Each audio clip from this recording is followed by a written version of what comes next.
मैं लेट हो गया असल में, थोड़ी तबीयत गड़बड़ थी, शुरू में आना था। नहीं नहीं, आप जी, बिल्कुल समय पे हैं। ठीक है ठीक है। क्या सब्जेक्ट है अपना? हमारा सब्जेक्ट है ट्राइबल्स। ट्राइबल। ट्राइबल्स के बारे में हम लोग बात करना चाह रहे हैं और मैं आपसे सबसे पहले तो अपने दर्शकों को बताना चाहूंगी कि छत्तीसगढ़ की पॉपुलेशन जितनी है उसका 32% ट्राइबल पॉपुलेशन है। जी जी जी। और ये ट्राइबल पॉपुलेशन जो है दो जगहों पे ज़्यादातर रहती है, बस्तर में, सरगुजा। सरुजा में। 2 संभाग हैं ट्राइबल के। और इसमें हमने बस्तर के कुछ क्षेत्रों को देखा है जो आज भी अनसर्वेड है, आज भी वहाँ तक अनसर्वेड है। पहुँचे नहीं। बहुत जगह ऐसा है। और ये हमारा बस्तर इतना बड़ा है, ये केरल और बंगाल राज्यों से बड़ा है, केवल बस्तर। और अभी भी ऐसे लोग हैं जिन तक सरकार नहीं पहुंच पाई। कुछ दूर दूर क्षेत्रों में जो हैं, हाँ। वहाँ तक पता नहीं कैसे नहीं पहुँचे। मैं अभी बीच में पूरा इस बस्तर संभाग का दौरा किया था, दोनों का। हाँ। तो दूर क्षेत्रों में पहुँच नहीं पाए हैं लोग। एक तो कभी इधर कभी उधर रहते हैं। आज भी ट्राइबल जो है कुछ कामों की दृष्टि से कभी एक क्षेत्र में रहते हैं, दूर दूर क्षेत्र वाले कहीं दूसरे क्षेत्र में भी जाते हैं। हाँ। तो उस कारण से कुछ है। और मुझे लगता है जो 32% है, अगर ठीक से जनगणना हो, ये संख्या ज़्यादा भी होगी। छत्तीसगढ़ में संख्या ज़्यादा भी होगी, ज़्यादा भी हो सकती है। हाँ, चलिए, जी। अब एक सेंसस की बात फाइनली सुन रहे हैं, शायद वो सेंसस हो जब जी। हो तो पता चलेगा। जी जी जी। आपने बोला कि सरकार कई ट्राइबल्स ऐसे हैं, खासकर कि बस्तर में, उन तक नहीं पहुंच पाई है। जी। तो क्या उनके पास हेल्थ केयर सर्विसेज, एजुकेशन, ये सब भी नहीं पहुंच पाया है? नहीं, आजकल सरकारें पहुंचाने की कोशिश कर रही हैं और हाँ। पहुंच रहे हैं। और मैंने बहुत सारे जो स्थिति है उसमें, जैसे स्वास्थ्य सुविधा अगर उनके पास नहीं है तो आज भी ट्राइबल जो है वो, मैंने जो जंगलों में जड़ी बूटियां हैं वो चिकित्सा आज भी चलाते हैं। और आपको बताते हुए मुझे प्रसन्नता हो रही है, एक कापसी जगह है, जैसे किसी का कहीं एक्सीडेंट हो गया, पैर में फ्रैक्चर हो गया, तो ये मेडिकल साइंस में अस्पताल में पट्टी बंधवाने के बजाय वो कापसी चले जाते हैं। और वो जो हथजोड़ कोई जड़ी है, और भी कई जड़ियां हैं जिसको सीधा करके, और अच्छा हड्डी कहीं टेढ़ा उढ़ा मत हो, और उस जड़ी को पीस करके उसमें बांध दिया जाता है, वो 2.5 दिन में हड्डी जुड़ जाती है। अच्छा। हाँ, गारंटी के साथ। तो ये जो जड़ी बूटियों की चिकित्सा है उसको और आगे बढ़ाने की आवश्यकता है।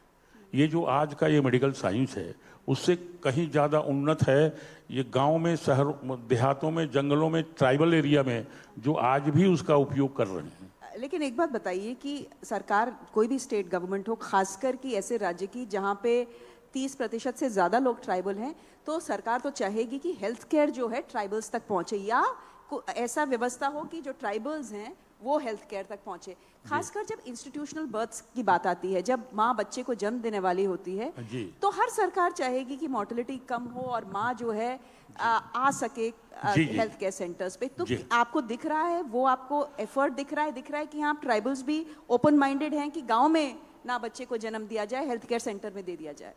नहीं, चिकित्सा का क्षेत्र तो बहुत विस्तार हुआ है, सरकार ने काफ़ी आगे बढ़ा है, सुदूर क्षेत्रों तक है। और आज की ये स्थिति नहीं है कहीं पर भी। इस गवर्नमेंट ने जो काम किया है उससे मुझे लगता है कि अंतिम छोर तक भी चिकित्सा की सुविधाएं, हॉस्पिटल की व्यवस्था, इस तरह के लगभग सारे क्षेत्रों में पहुंचा हुआ है। और वो पुरानी स्थिति नहीं है कि माँ को कहीं ले जा रहे हैं अस्पताल में और रास्ते में ही जचकी हो गया, ऐसा नहीं है। सभी जगह इस प्रकार की सारी सुविधाएं उपलब्ध हैं।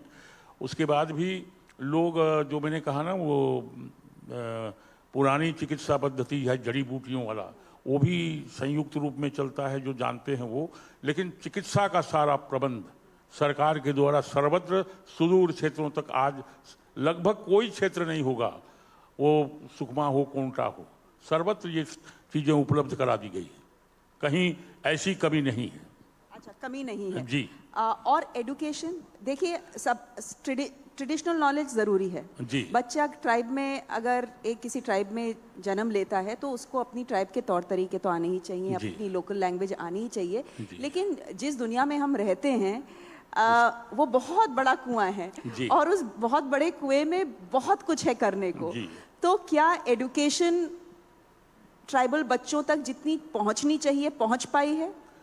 मैं ऐसा देखता हूं कि भाई शिक्षा और स्वास्थ्य ये दो व्यक्ति के जीवन के महत्वपूर्ण प्रकल्प हैं और इस कारण से हमने लगभग हमारा दौरा लगभग चलता रहता है इन एरिया में। स्कूल को भी हमने देखा है, वो चाहे सुकमा हो कोंटा हो, वो सुदूर क्षेत्र में वहाँ व्यवस्था काफ़ी अच्छी है, स्कूलों को खोला गया है, शिक्षक भी वहाँ पर उपलब्ध हैं और पढ़ाई भी आज की तारीख में अलग अलग प्रकार के भी कुछ स्वामी आत्मानंद वाली शिक्षा भी है। वो सर्वत्र नहीं है लेकिन बहुत क्षेत्रों में इस तरह की शिक्षा को भी फैलाने का सरकार ने प्रयत्न किया है। विद्यालय लगभग सभी क्षेत्र में और गीता और उसमें गौ को नंबर 1 में रखा है। तो इसलिए नरवा गरुआ के साथ में इस सरकार ने भारतीय मान बिंदुओं का सबसे नंबर 1 में मान रखा है। ये मैंने उनको समझाया, तो इसलिए सरकार बहुत बढ़िया काम कर रही है और ये सारे बिंदु जो हैं गौओं के लिए, पहले जो एक आदिवासी समाज का दूर में गांव रहता था तो उनके पास क्या क्या चीज़ें रहती थी ये आपको बता रहा हूँ। एक गाय जरूर रहेगी, बकरियों का कुछ ग्रुप जरूर रहेगा, एक आध कुत्ता उनके घर में जरूर होगा, तो लेकिन 1 नंबर में उनके पास भी गाय ही रहती थी। हाँ, तो ये सारी बातें हैं और इस दिशा में सरकार इन्हीं मान बिंदुओं को आगे बढ़ाने की कोशिश कर रही है और इससे जनजाति समाज भी काफ़ी प्रभावित और लाभान्वित है। आपसे बात करके बहुत अच्छा लगा, बहुत बहुत धन्यवाद। Thank you so much. नमस्कार।